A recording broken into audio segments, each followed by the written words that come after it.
ne faut pas oublier qu'elles sont un gain économique à long terme.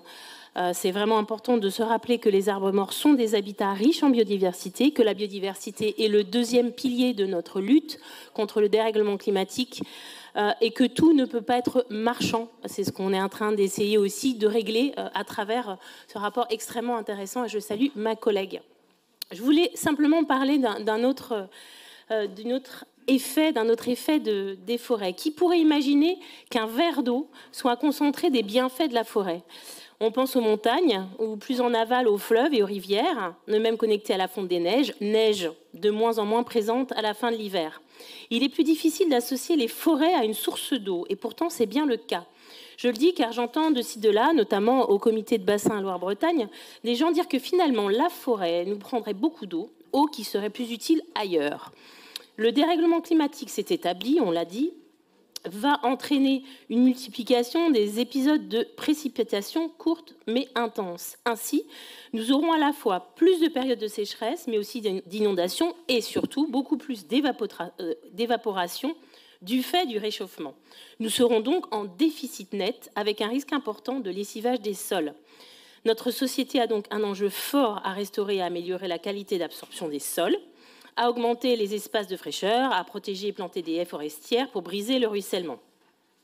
Un espace boisé, je le rappelle, ça n'a pas été dit, tout comme une zone humide, est capable d'absorber 6 fois plus d'eau qu'une parcelle d'herbe de surface égale. Donc la forêt stocke la pluie, elle la filtre, on l'a dit, mais elle est aussi faiseuse de pluie. Aucune magie ici. Les forêts sont des microclimats de fraîcheur et d'humidité, qui, par un effet de condensation, font retomber les nuages chargés de pluie.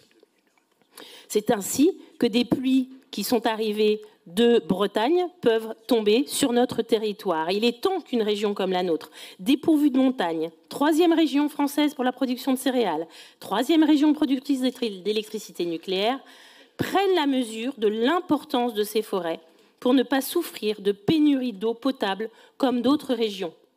Qualitativement, les forêts sont des filtres à eau. Les précipitations qui tombent sur les forêts sont ainsi filtrées, purifiées, permettant une meilleure qualité de recharge des nappes phréatiques, ce qui est aussi un fort enjeu suite aux découvertes de polluants très résistants issus de l'industrie lourde et de l'agriculture intensive. Notre groupe salue l'action 6 du présent rapport qui nous engage à développer les diagnostics biodiversité. Ces diagnostics doivent devenir systématiques. La forêt ne peut être perçue comme un champ d'arbres. C'est un écosystème naturel, complexe et fragilisé par les pollutions et les sécheresses. Un seul regret, le développement des certifications forestières gérées en partenariat avec des associations naturalistes aurait pu être une outil de la région pour accompagner les propriétaires privés dans leur bonne gestion. En tout cas, à l'heure où le dérèglement climatique va rendre de plus en plus incertaines les précipitations, développer les forêts, c'est investir pour une eau de qualité et en quantité.